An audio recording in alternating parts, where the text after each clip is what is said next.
Salamat berjumpa lagi. Welcome to ASEAN Today. I'm Dalton Tanonaka of the Indonesia channel at the ASEAN Secretariat in Jakarta. Xin chào, I am Cẩm Dung of Vietnam Television in Hanoi, and this is your monthly look at the dynamic Southeast Asia region. We begin in Thailand, the scene of ongoing political conflict, where the government has set the date for a rerun election. The Election Commission says voting will take place on April the 27th in areas disrupted in February. Anti-government protesters have been demonstrating against the Yingluck government since November.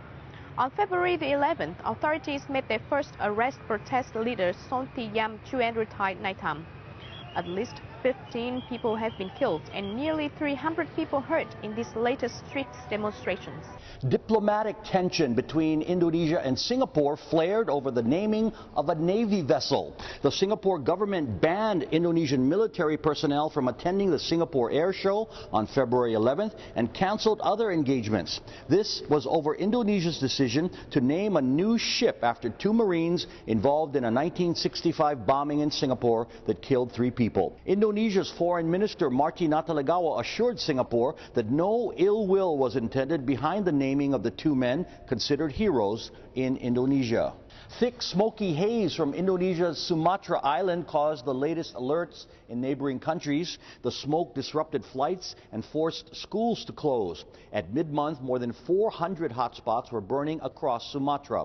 This is a regular problem for Indonesia's neighbors, including Singapore and Malaysia. The problem is caused by the illegal clearing of land through slash and burn actions. Indonesia has allocated $124.5 million to address this problem. Foxconn's plan to open a factory here in Indonesia is firming up. The Taiwan electronics maker signed a letter of intent with Jakarta Governor Joko Widodo on February 7th. Foxconn says it will invest up to $1 billion to produce components for BlackBerry units and iPhones. The company employs 1 million workers in China and has production facilities in more than 10 countries, including Vietnam. Authorities in Cambodia confirmed the first victim of bird flu this year. An 8-year-old boy from eastern Kratie province died from the H5N1 virus on February the 7th after making contact with infected chickens. The virus usually spreads among poultry, but has been jumping from poultry to humans. There have been 49 bird flu cases in Cambodia since 2005, with only 15 survivors. A welcome sight is now on the streets of Cambodia's capital. Public buses began rolling again on February the 5th after a 13-year absence. The 1-month trial involves 10 air-conditioned buses traveling a single route from 5:30 in the morning to 8:30 in the evening. The fare is 35 cents, 5 times cheaper than a motorbike taxi. Congestion here is caused by more than 1 million motorbikes and 300,000 cars on the streets every day. Hungry customers here in Vietnam can now satisfy a Big Mac attack. The country's first McDonald's restaurant opened in Ho Chi Minh City on February the 8th. With a 24-hour drive-through service, prices range from $1.90 to $4. Businessman Nguyễn Bảo Hoàng will open a second branch soon, adding to the list of U.S. fast food chains here that include Starbucks and KFC. Vietnam is the world's leading coffee producer. It's also an important source of gemstone. ASEAN Today's Niwayan Suriyatini reports on a recent jewelry exhibition attracting international buyers. This little frog prince set the tone for the 22nd International Jewelry Fair in Ho Chi Minh City. Pieces on display combine the themes of nature and love, with nature dominating this year's event. Many of the jeweled accessories featured flowers, animals and birds. Trang sức của chúng em thì đa phần lấy những cảm hứng về từ thiên nhiên. Mỗi một sinh viên thì sẽ có những cảm hứng riêng của mình, nhưng mà đa phần đều để lấy được cảm hứng từ thiên nhiên, có thể là từ cách điệu từ động vật, hoa lá, hoặc là những sinh viên có thể lấy ý tưởng từ những đường nét như ngoài đời sống. This was the most expensive jewelry set on exhibition. It's called Spring, with a price tag of $300,000, consisting of a necklace, earrings, a ring, and a bracelet. Overall, this fair attracted 100 Vietnamese companies and 30 international jewelers from Asia and Europe. Cái đồ trang sức hiện tại đang đi theo những phong hướng có nghĩa là hiện đại, đơn giản và tinh tế, không những loại trang sức mà nó mang một tính chất như là cầu kỳ hoặc là một dạng như là một dạng mô phỏng theo những mô típ cổ, ví dụ như Art Deco, Art Nouveau, những mô phỏng hoa lá ngày xưa thì nó đã có thể là. To see how the jewelry look on people, this fashion show features some of the most glittering and expensive pieces. Vietnam's natural richness was celebrated with a wide variety of gemstones featured in many of the pieces on display. The country's rich deposits of gemstones in its state-owned mines include rubies, sapphire, and spinel. Niwayan Suryatini for ASEAN Today. More ASEAN Today is coming up shortly. We look at the dark side of life that has trapped young people here in Indonesia, how teenagers are fighting to get out of the sex trade. That's next.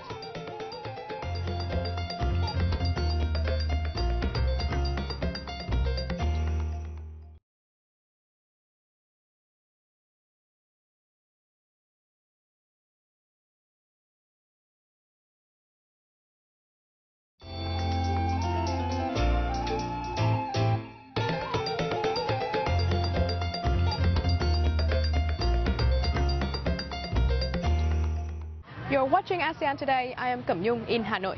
And I'm Dalton Tanonaka in Jakarta. Prostitution is a social and legal problem, a world usually run by adults. But here in Indonesia's capital, teenagers are sometimes caught up in the business. ASEAN Today's Andita Winda talks with one trying to escape. She's in the hot seat. Her name is Chimoy. She's 17 years old. And she's a pimp. Chimoy got into the sex business when she was 14. Now, with 30 working girls in her stable, she earns as much as $3,000 a month. Suruh masuk ke kamar, ternyata di kamar tuh ada gadunnya, ada si om-om itu. Jadi nyuruh aku ke sana tuh buat nemenin gitu, bukan buat jemput dia. Terus aku marah sama tamu itu, tonjok, kabur, tukeran sama temen aku. Itu awalnya, daripada aku yang harus dijual, mending temen aku bilang gitu sama dianya. Baik sih, nggak terlalu. Biasanya kalau misalnya yang kayak gitu kan nentuin target, kita harus ngasih diskon berapa, potongan kita berapa. Yang penting cuma ngasih seridonya aja lah istilahnya, cuma gitu doang, baikin. Kalau aku butuh dia ngasih ada, kalau nggak ada ya gitu aja, nggak maksa. The National Commission for Child Protection says 21 girls between 14 and 16 were caught working as mama sons in 2012, with more out there. The teens use text messages and social media to book clients and make transactions without having to stand on dark street corners. Ketika misalnya ada anak yang terpaksa harus, tanda petik, itu hidup di dalam dunia prostitusi, apakah dia karena dieksploitasi atau karena direkrut oleh sindikat, itu harus kita tempatkan itu adalah sebagai korban. Kalau kita sudah tempatkan sebagai korban, kita bersama-sama, maka kita harus memprotek anak ini. Itu yang penting menurut saya. Jadi pemahaman tentang anak-anak yang menjadi korban ini harus menjadi isu bersama dan kesepakatan kita bersama untuk menyelamatkan. The United Nations International Labour Organization estimates that 40 to 70,000 children become victims of sexual exploitation in Indonesia annually. Poverty is not the only cause. Jawabannya bukan ekonomi ternyata, tetapi ada masalah keluarga gitu.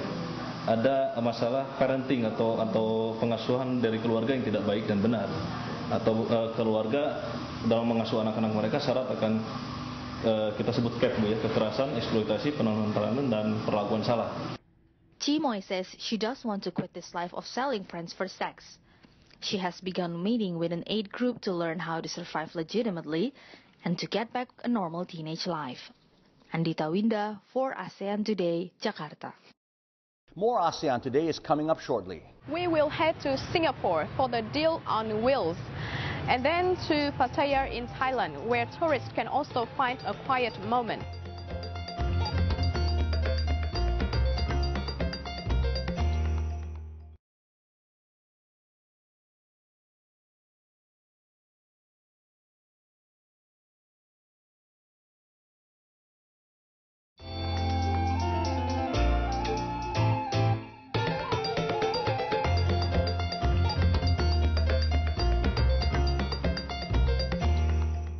This is ASEAN Today. And we are coming to you this month from Jakarta and Hanoi. City planners in Singapore are working on a way to better connect commuters. ASEAN Today's Nonggon Darapati reports on the experts pendling up interest in bicycles.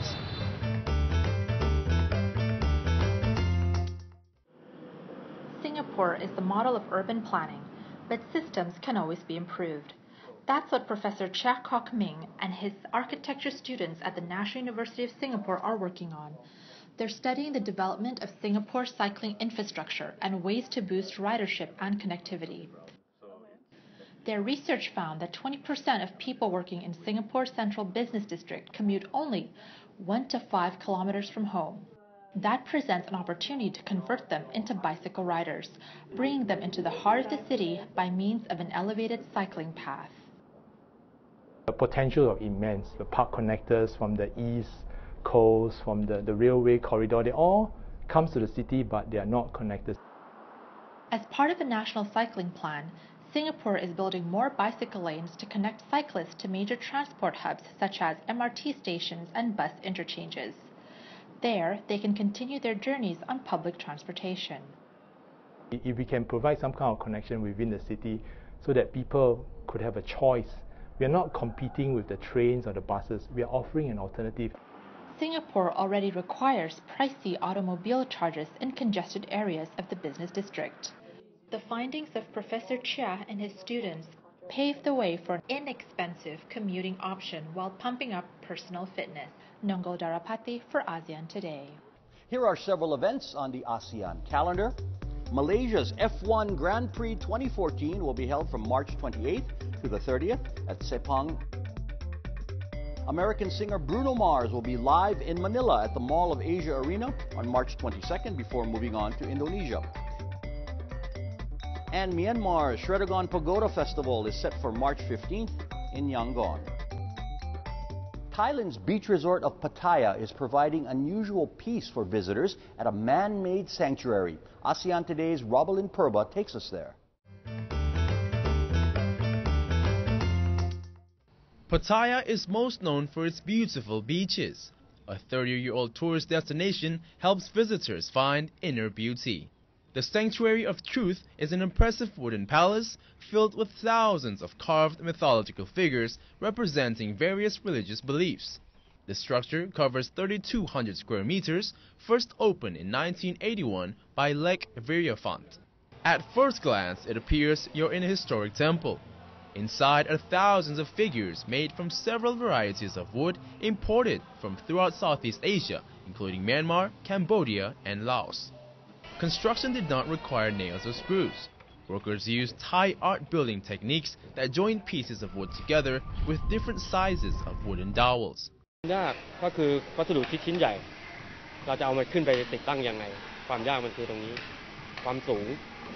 This attraction sees 200 to 500 visitors each day, many wishing for spiritual blessings. Это, наверное, одно из самых красивейших мест в Паттайе. И есть такое поверье у тайцев, что придя в это место, женщина может загадать желание, и у нее обязательно родится ребенок, если она хочет этого. Visitors come from many countries. Guides are available speaking languages that include Chinese, Korean, Japanese, and Russian. Мне очень нравится архитектура этого храма. Я живу в разных странах, изучаю разные религии, общаюсь с людьми из разных стран. И здесь я живу в Таиланде, в Паттайе в данный момент, и изучаю вот как раз религию буддизм, которая здесь присутствует в Таиланде. В это время, свободное время, я решила поработать, в качестве волонтера, конечно, здесь. Work is still ongoing. Construction is expected to be complete by 2025. But the experience is complete enough for those who hold concerts, weddings, and photo shoots here, and those who simply seek peace. Robalyn Purba for ASEAN Today. It is feedback time, and we do appreciate hearing from you from throughout ASEAN. Joining us with this month's comments is Duradi Sidichanya of the ASEAN Secretariat. The program is back. You're back. Good to see you. What do you got? Thank you. Dalton, our comments this month begin with tweets. Surakman said this: ASEAN Today should be on every week. We got a lot of requests for that, but for now we're on once a month. Captain Kumis tweeted this: Good news! See you next month. We're glad you're a regular viewer. And a Facebook posting from Rubianto said this. This is the program which I very much like indeed. And we are glad. Let us know what you're thinking. Please email us at ASEANtoday.tv@gmail.com. Post something on our Facebook page or tweet us at ASEANtodayTV. And that's all for this month, Dalton. All right, Dee, thank you very much. Always good to see you. Nung? One of the rarest mammals on Earth was caught on camera here in Vietnam for the first time in 15 years. The World Wildlife Fund says this image of the sao la, or longhorned ox, was photographed in a forest near the border with Laos last September. The mammal was first seen in 1992 in remote areas of high mountains. Estimators place its number at several hundred left. The last time the sao la was seen in 1998 until it tripped a remote camera that captured this endangered species. And that's ASEAN Today for this month. I am Cẩm Nhung of Vietnam Television in Hanoi. And I'm Dalton Tanonaka of the Indonesia channel at the ASEAN Secretariat in Jakarta. Thank you for watching and see you again next month.